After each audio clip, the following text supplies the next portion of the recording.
Brysseliin.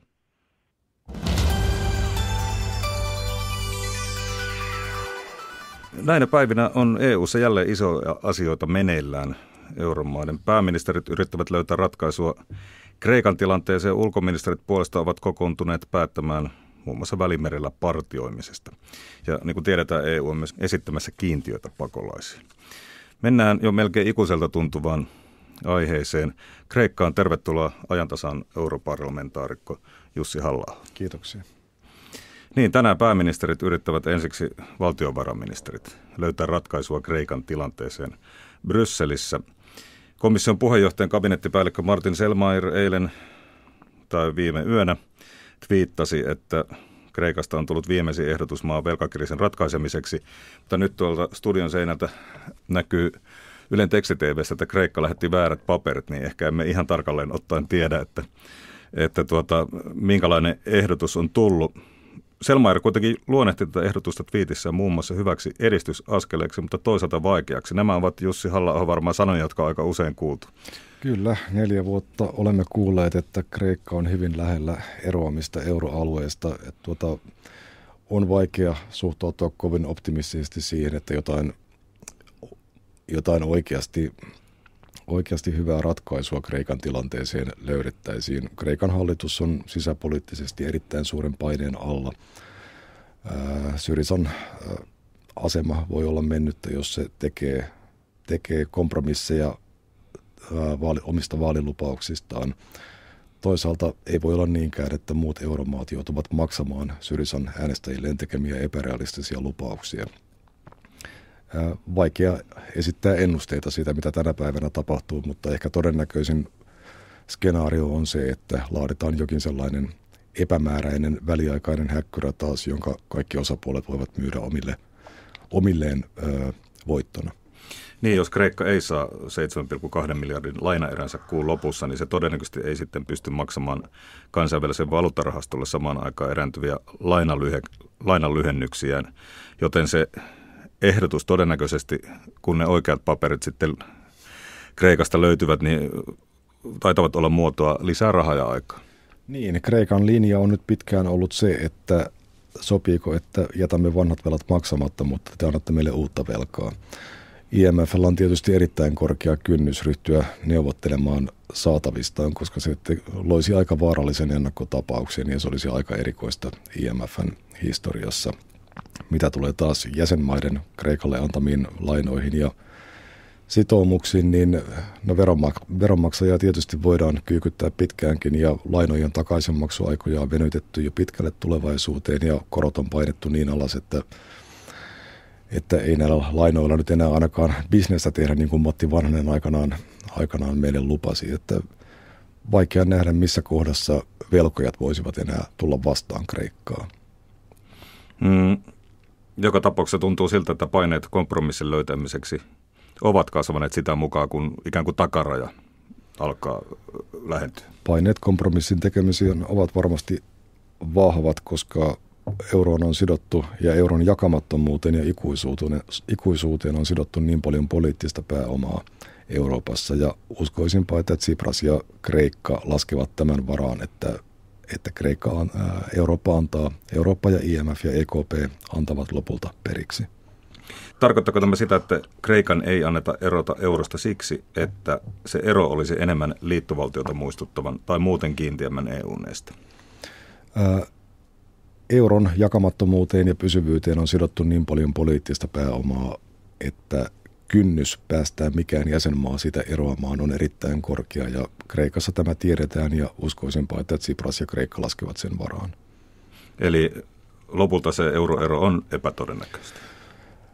Täytyy sanoa, että jos kysymys olisi esitetty 4 vuotta sitten, niin olisin pitänyt Kreikan eroamista paljon todennäköisempänä. Nyt siihen on ehkä vähän vaikea uskoa, vaikka toisaalta Kreikan omat toimet ovat pikemminkin edistäneet sellaista kehityskulkua.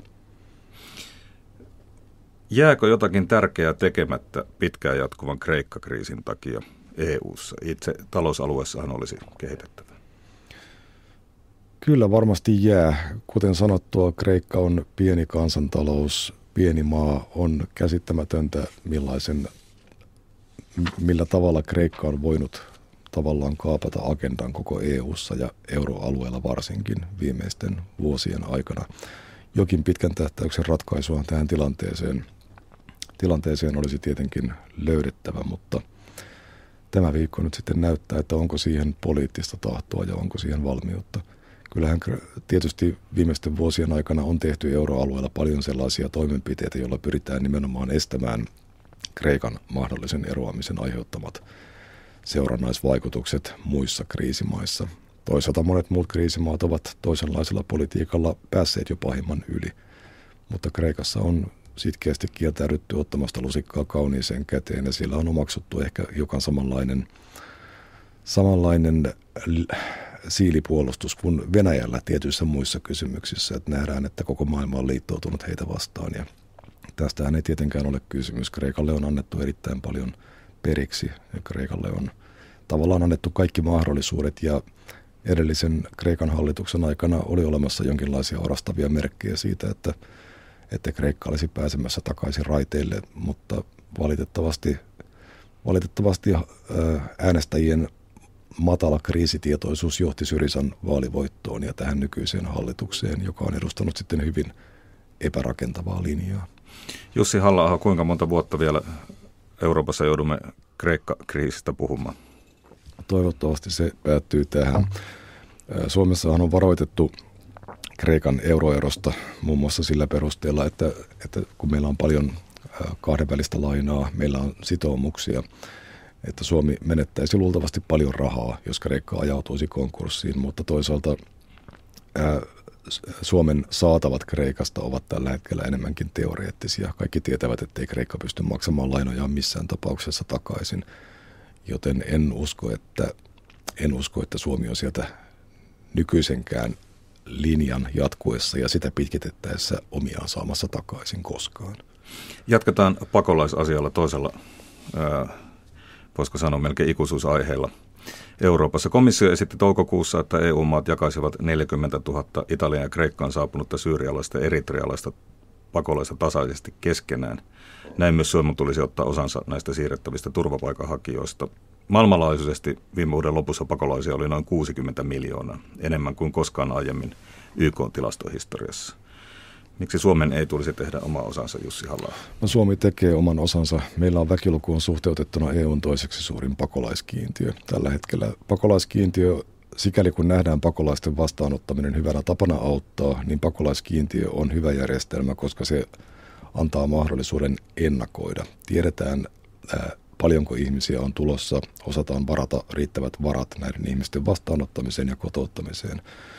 Tässä on nyt EU:ssa tekeillä 3 erillistä asiaa, jotka menevät sekaisin aika usein keskustelussa.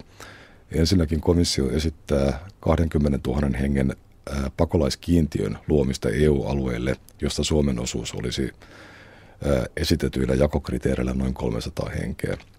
Tämä ei ole niin ongelmallista, koska se voidaan sisällyttää Suomen kansalliseen pakolaiskiintiöön vähentämällä Suomen kansallista kiintiötä vastaavalla määrällä, ja tätähän hallitus on nyt esittämässäkin. No sitten komissio esittää myös tällaista tilapäistä sitovaa mekanismia, jolla jaettaisiin Italiaan ja Kreikkaan tulleita turvapaikanhakijoita jäsenmaiden kesken niin, että vastuu näiden turvapaikkahakemusten käsittelystä jaettaisiin.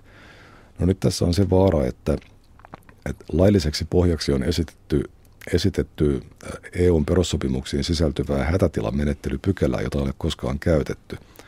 Jos Suomi nyt myöntyy siihen, että hätätilan kriteerit täyttyvät, niin meidän on aika vaikea vuoden päästä tai 2 vuoden päästä väittää, että ne eivät enää täyttyisikään, jos itse pakolais- tai siirtolaispaine pysyy ennallaan. Tästä tuntuu olevan erimielisyyttä muun muassa sinulla ja ministeri Orpolla.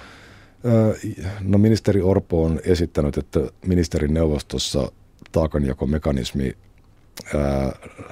sillä olisi takanaan enemmistö, mutta kansainvälinen media on tismalleen päinvastaista mieltä.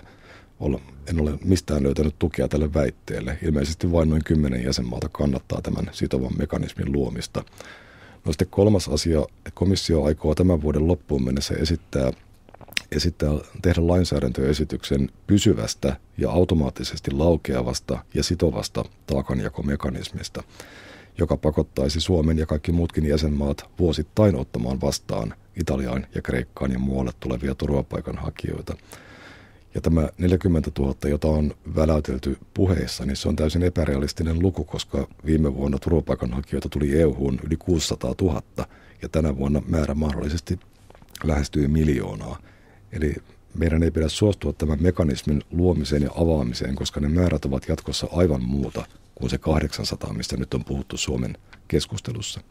No tosiaan, niin kuin sanot, niin Suomen hallitus on sopinut pienentämänsä pakolaiskiintiöitä ja säästyvillä rahoilla sitten huolehdittaisiin näistä Suomeen siirrettävistä EU-turvapaikanhakijoista. Eikö tuo ole kikkailua hädänalaisten ihmisten kustannuksista? No se on sikäli kikkailua, että turvapaikanhakijat eivät ole sama asia kuin kiintiöpakolaiset. Ja pakolaiskiintiö on tarkoitettu UNHCR:n pakolaisiksi toteamien ihmisten uudelleen asuttamiseen. Että pidän hiukan keinotekoisena sitä, että yritetään mahduttaa myös nämä kiintiöitävät turvapaikanhakijat tähän samaan joukkoon.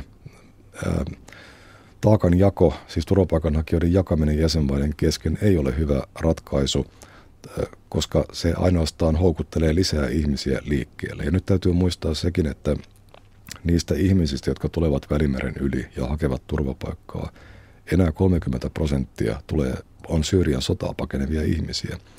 Valtaosa tulee Somaliasta, Eritreasta, Senegalista, Gambiasta, Ghanasta ja he ovat liikkeellä pääasiassa taloudellisista syistä, mikä on täysin ymmärrettävä motiivi, kun ottaa huomioon sen näköalattomuuden, joka Afrikassa vallitsee, mutta ihmisiä panee liikkeelle köyhyys ja väestöräjähdys ja nämä asiat tulevat vain pahenemaan tulevina vuosikymmeninä. Me emme voi ratkaista maailman köyhyysongelmia siirtämällä tietty määrä kehitysmaiden köyhistä Euroopan köyhiksi syrjäytymään eurooppalaisiin slummeihin. Eurooppa on epäonnistunut aika surkeasti nykyistenkin kolmannen maailman siirtolaisten kotouttamisesta ja integroimisesta. Miten heidän auttaminen sitten onnistuu niin sanotusti siellä paikan päällä? No se on toinen kysymys. Komissio ja neuvosto ja parlamentti ovat esittäneet myös pitkän tähtäyksen toimia, jolla pyrittäisiin nimenomaan puuttumaan siirtolaisuuden ja pakolaisuuden alkusyihin. Perusongelmahan Afrikassa, josta tämä siirtolaispaine pääasiassa Eurooppaan kohdistuu, on huono hallinto, korruptio ja osittain ikävä kyllä toisen maailmansodan jälkeen harjoitettu kehitysyhteistyöpolitiikka on tukenut näitä molempia. Sillä ei ole pyritty luomaan tavallaan omaa afrikkalaista tuotantoa ja etsimään afrikkalaisia ratkaisuja afrikkalaisiin ongelmiin. Mutta riippumatta siitä, millä me pyrimme näitä suuren mittakaavan ongelmia Afrikassa ratkaisemaan, niin tämä nykyinen lähestymistapa, meripelastusoperaatiot, ihmisten siirtäminen Eurooppaan ei ole mikään ratkaisu. Se ei ratkaise köyhyyttä, se ei ratkaise pakolaisongelmaa, mutta se tuottaa erittäin suuria, ei pelkästään taloudellisia, vaan myös yhteiskunnallisia kielteisiä vaikutuksia Euroopan maille. No EU-maiden ulkoministerit ovat koolla parhaillaan Luxemburgissa päättymässä operaatiosta, jolla on tarkoitus estää ihmissalakuljettajia laivaamasta pakolaisia, ja Suomi aikoo nähtävästi lähettää operaation tämmöisen alussuojausosasto. Onko tämä sitten sopivaa pakolaispolitiikkaa? No minun mielestäni Euroopan pitäisi katsoa tarkasti, miten Australia on lähestynyt viime vuosina omaa vastaavaa ongelmaansa. Siellä on otettu täysin yksiselitteinen ja tyly linja, että kaikki paatit, jotka lähestyvät Australian aluevesiä, joiden matkustajilla ei ole maahantulon oikeuttavaa viisumia, käännytetään takaisin merelle.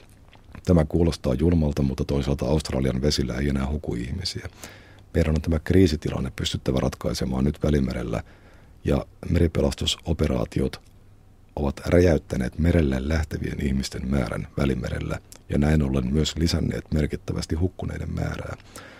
Yksi osa tätä komission ja neuvoston suunnitelmaa on ollut nimenomaan salakuljettajaverkostoihin puuttuminen ja alusten tuhoaminen lähtösatamiin, koska luonnollisesti ne ovat vaarallisia ne alukset myös matkustajilleen. Ja se on oikean suuntainen toimenpide. Toisaalta pitäisi myös panostaa valistustyöhön kauttakulkumaissa, lähtömaissa siitä, että Euroopan maahantulosäädöksiä ei voi kiertää tulemalla laittomasti alueelle, vaan että laittomasti alueelle tulevat tai pyrkivät ihmiset käännytetään takaisin. Jussi Halla-aho, kiitos vierailusta. Kiitoksia. Tämä on ajan tasa.